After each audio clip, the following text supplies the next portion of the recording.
Creatures, let's talk about Rampage. This is gonna be quick, all right? We did have the Royal Rampage where they always do after Blood and Guts, where they still have the two rings in the arena, and we have I think up to what 20 wrestlers I think that come in, and they're all fighting for an opportunity to go for a win to be number one contender to fight against whoever's champion at Grand Slam, which is sometime in September. Now, we have a lot of people here in this match, and a lot of the people that were in this match are people that were at the Ring of Honor pay per view live. So you guys already know Rampage was taped on Wednesday right after Dynamite. So we had a lot going on here. Now, we had Darby Allen was the last person I remember who got there. Claudio was there. We had all the members of the Undisputed Kingdom. We had Ishii, Orange Cassidy, Kip Sabian, Nick Wayne. A whole bunch of people was there. And you guys know, every time someone come in, they either go on the left ring or they go on the right ring. And then, everyone does that until the whole ring is filled up. Now, for me, I was hoping like I don't know Brian Cage or somebody to take the win for this. Just wanted to see something different. Brody King was there too. I wanted him to win, but he's won one before. But I wanted him to see him in a match with either Swerve or Brian Danielson. I thought that would have been cool. Orange Cassidy, when I seen he got eliminated, I was happy. When I seen that Commander got eliminated, I was happy. You know those ones that they always have winning all the time. I was happy that they were gone. But we do have a really interesting take here where we have Jay Lethal in here, and he could have been a person to win too. I would have loved to see that. We also had Jeff Jarrett, who's in this match. Now, this is important to bring up because in the middle of this thing, here comes Hangman Adam Page, okay, who gets in this match and beats the hell up out of Jeff Jarrett. Obviously, he's upset.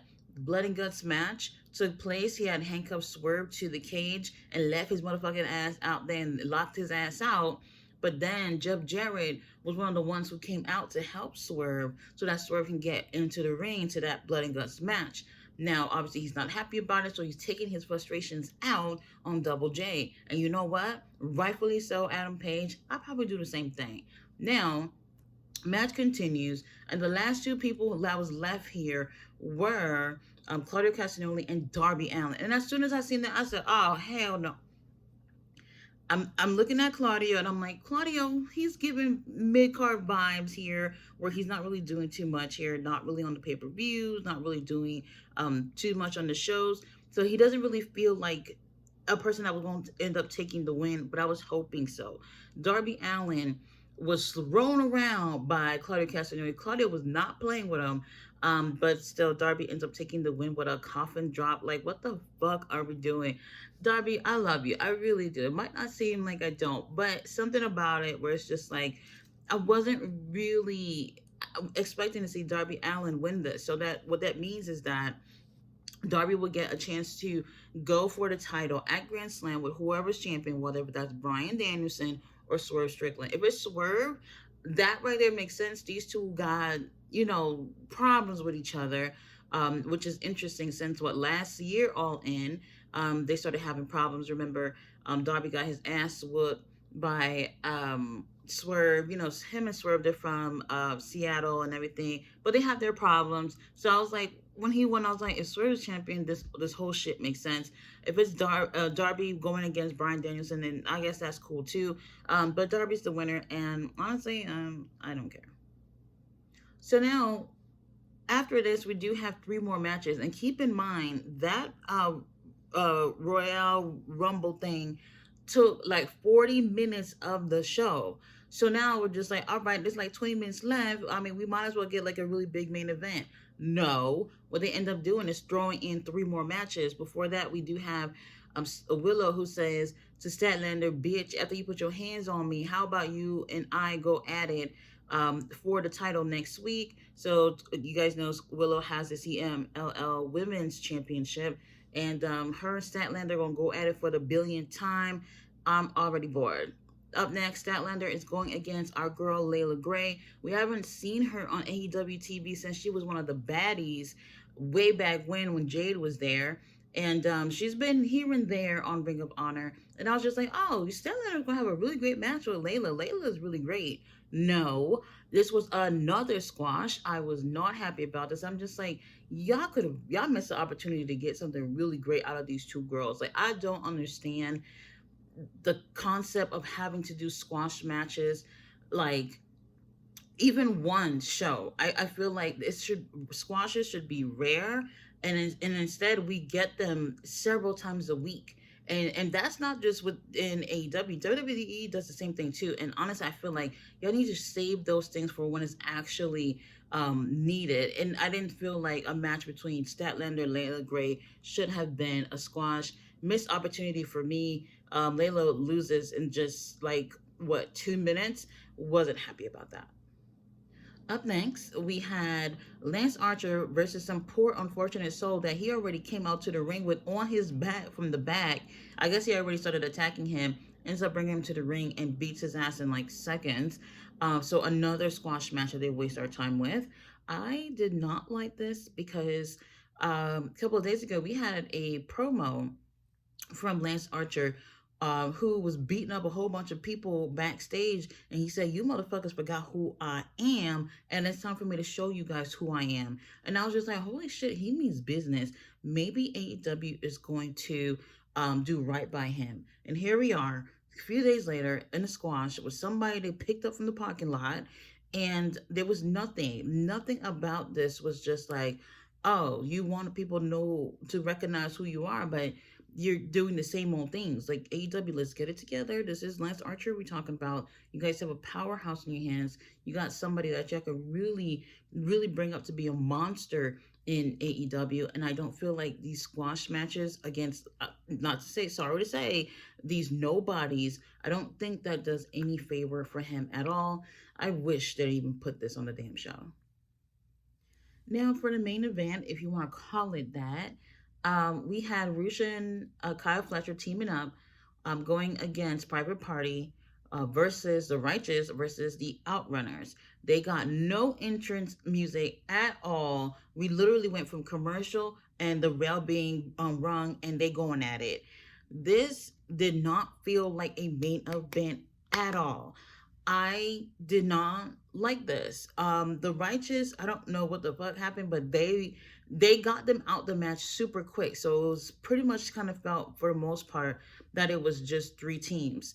After it seemed like they got the Righteous out of there.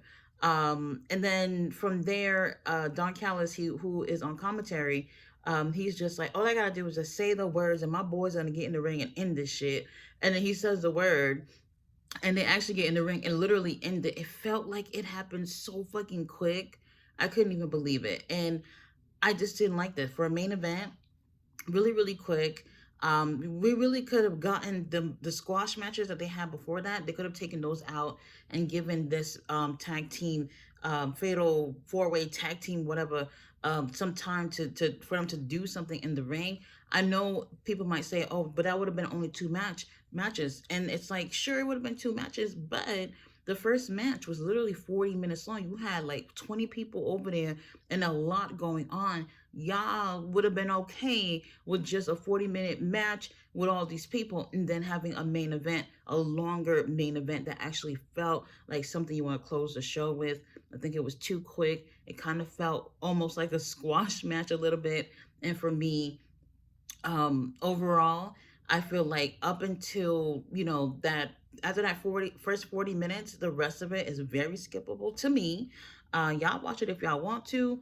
But the Darby Allin winning, I don't know. I don't know. We'll see what ends up happening with that. We do have Roosh and Kai Fletcher end up taking a win, and they even continue to attack the Outrunners after this match. And I wish it was a better show. Now, y'all know me. I left Dead Before Dishonor last night, and I'm still just like, all right, I got a lot of wrestling, but there's still more. There's still more. Obviously, I missed SmackDown, and then I missed Rampage, so I end up watching Rampage. This is a shorter show, and then here I am, Saturday, and I'm getting myself prepared to go see Collision later on, and also Battle of the Belts will be airing right after that. I do want to mention one thing though. So there was a little bit of a confusion about the whole six-man tag championship thing. And then yesterday at the show, they finally emphasized what was going on with that. So what was happening is that the six-man tag titles are vacant. That's what's happening. They've never said that they were vacant. The six-man tag titles were unified with the trios titles, okay? And obviously the patriarchy has that right now. They have never said that they were no longer unified after the patriarchy had to win it. They've never said that. So this is why people have been confused. They even removed the six-man tag championship portion on the Ring of Honor website about a week ago. So everybody assumed like this title is just like not a thing anymore. But yesterday they did announce, and I think they even mentioned it on Rampage too. I kind of had to buy him down on commentary because sometimes I'm not feeling it with Excalibur and Tony Schiavone yapping their mouths or whatever. But they I think they did mention it. So those titles are vacant. Battle of the Belts tonight. We do have the Undisputed Kingdom as a team, including Roderick, versus the Von Erichs and Dustin Rhodes. They will be going for the vacant six-man tag championships, and it all makes sense now. And it's just like, well, why didn't y'all say this shit before? Why didn't y'all say that when whoever between the patriarchy and the Bang Bang Gang, whoever wins that match, that they will only be winning the trios title, and that the six-man tag titles will no longer be unified, and people just gonna have to go for that on another match. I wish they had said that. People wouldn't have been confused and looking like, damn, this company is fucking up, because that's what it felt like at first. But that's what we're gonna get. And I'm actually looking forward to it. Not sure who's going to end up taking the titles. You guys already know that the Kingdom already have tag titles. So maybe it might seem useless. However, I'll say this. I have been saying that I would love to see the Von Erichs to be signed with AEW. We can use another tag team, a really great tag team, to be part of the company. So if they were to win this with Dustin, I do think that would be a really good thing. I think they would actually be featured on the show and ready to work. And that's what we need with Ring of Honor. People who's winning titles and defending them. You hear that, Mark Briscoe? So that's what I want to see. So that's a little clear up there on that whole confusion thing with the six-man tag titles. Guys, thanks so much for watching my review. Rampage, pretty skippable for the most part. But go ahead and watch whatever you want. I can't tell you what to do. I will be back later on after leaving the arena to do a review on Collision and Battle of the Belts. So I see you guys then. Bye.